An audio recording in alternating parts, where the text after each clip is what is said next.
Restons dans le domaine médical. L'ostéopathie tient salon à Paris tout le week-end. Cette méthode thérapeutique, qui consiste à soigner grâce à des massages et autres manipulations manuelles, est reconnue depuis 2002 et le nombre de patients qui y ont recours ne cesse d'augmenter.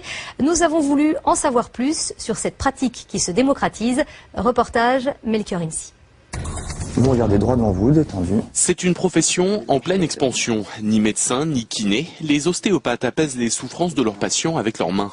Ils traitent la douleur, mais aussi ses causes. Et là, le corps réserve parfois de nombreuses surprises. Pour une douleur cervicale, il va être possible de trouver en fait une dysfonction ostéopathique au niveau de la cheville. L'ostéopathe traitera cette dysfonction par des manipulations.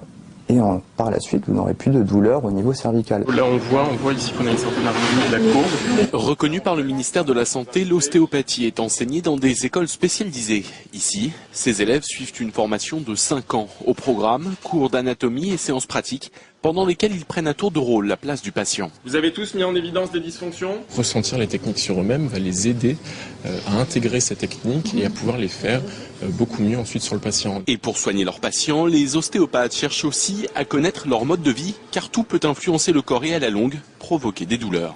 L'incidence qu'aura son travail sur son corps, à sa qualité de vie, son alimentation, la qualité de son sommeil.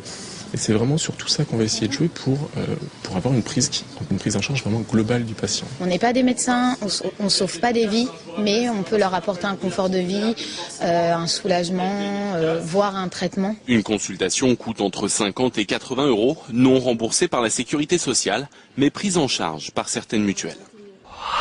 Et vous, croyez-vous en l'efficacité de l'ostéopathie? Oui, sans conteste, à 61%, 26% de non, déjà plus de 26 000 votants à notre question Internet du jour. À Avoriaz,